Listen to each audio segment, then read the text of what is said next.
ये आकाशवाणी लखनऊ है।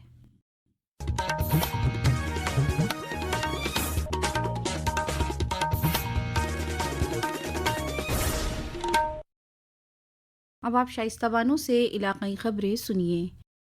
वज़ीर आला योगी आदित्यनाथ ने आज अपने दौरे के दूसरे दिन काशी में बाबा विश्वनाथ के दर्शन पूजन किए और रियासत के अवाम की खुशहाली की दुआ की। इससे कबल वज़ीर आला योगी आदित्यनाथ ने कल वाराणसी के नमो घाट पर पहला दिया रोशन कर अकीदत, सकाफत और रवायात के महापर्व देव दीपावली का इफ्तिताह किया। बाद में उन्होंने गंगा पूजा भी की। वज़ीर आला के दिया रोशन करते ही काशी विश्वनाथ धाम के सभी 88 घाट लातादाद दियों से रोशन हो गए। इस दौरान गंगा घाटों पर ग्रीन आतिशबाजी भी हुई। वजीर आला ने लेजर शो का भी लुत्फ उठाया। वजीर आजम नरेंद्र मोदी 2 रोज़ा दौरे पर कल अपने पार्लिमानी हल्के वाराणसी आ रहे हैं। वो काशी को 8वें वंदे भारत ट्रेन की सौगात देंगे। वजीर आजम की आमद के मद्देनजर जिला इंतजामिया जोर शोर से तैयारी कर रहा है। वजीर आला योगी आदित्यनाथ ने अपने दौरे के दूसरे दिन वाराणसी के बनारस के मंडुआडीह रेलवे स्टेशन पर पहुंचकर वजीर आजम के मुजव्वज़ा दौरे के मुताल्लिका मकामात का मुआयना किया।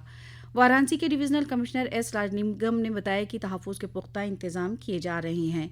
वज़ीर आज़म 8 नवंबर को वाराणसी खजुराहो वंदे भारत समेत 2 ट्रेनों को हरी झंडी दिखाकर रवाना करेंगे। वज़ीर आज़म नरेंद्र मोदी का ऐलान करदा जीएसटी बचत उत्सव जो 22 सितंबर को शुरू हुआ, मुआशरे के सभी तबकों को फ़ायदा पहुंचा रहा है। इसके तहत कई शोबों में जीएसटी की शरहों में कमी आ गई है। पेश है एक रिपोर्ट।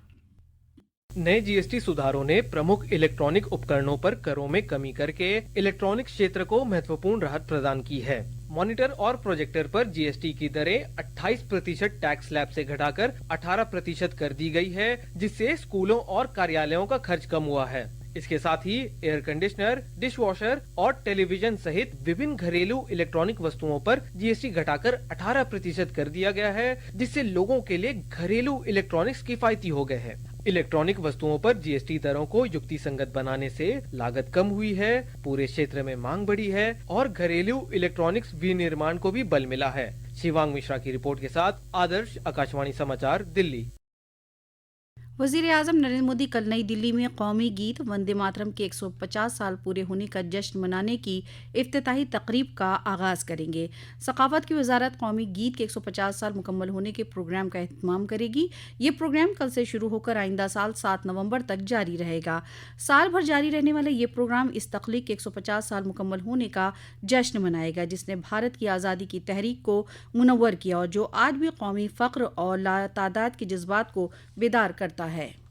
रेल मुसाफिरों की सहूलत के लिए भारतीय रेलवे ने official mobile app rail one launch कर दिया। ये ऐप रेलवे की कई खदमात को एक ही डिजिटल प्लेटफॉर्म पर मुहैया कराएगा। इसके जरिए लोग रिजर्वेशन, नॉन रिजर्वेशन प्लेटफॉर्म और सीजन टिकट आसानी से बुक करा सकेंगे। इसके अलावा शिकायत के तस्फिये तक की भी सभी सहूलत इस ऐप के जरिए मिल सकेगी। Uttar Pradesh board of secondary education UP board ने साल 2026 में 10वीं और 12वें दर्जे के सालाना इम्तिहानात का टाइम टेबल जारी कर दिया है। बोर्ड के मुताबिक दोनों इम्तिहानात एक साथ 18 फरवरी से शुरू होंगे और एक ही साथ 12 मार्च को ख़त्म होंगे। रियासत के तकरीबन सभी अजला में मौसम खुश्क हो गया है और दर्जे हरारत में कमी दर्ज की जाने लगी है। कुछ अजला में कोहरा देखने को मिल रहा है। कल बरेली में सबसे ज़्यादा सर्दी रही, वहाँ दर्जे हरारत 13.8 डिग्री सेल्सियस दर्ज किया गया। कोहरे की वजह से बरेली में ज़ीरो विजिबिलिटी दर्ज की गई। रियासत में सबसे ज़्यादा दर्जे हरारत कानपुर में 33.6 डिग्री सेल्सियस रिकॉर्ड हुआ। महकमे मौसमियात के मुताबिक आइंदा 2 दिनों तक मौसम पहले की तरह ही रहेगा। दर्जे हरारत में 2 से 3 डिग्री की कमी दर्ज की जा सकती है। रियासत के ज़्यादातर अजला में सुबह के वक्त कोहरे के इम्कान हैं। इसी के साथ आकाशवाणी लखनऊ से इलाकाई खबरें खत्म हुई। अगला बुलेटिन दोपहर 2 बजे एफएम पर नश्र किया जाएगा।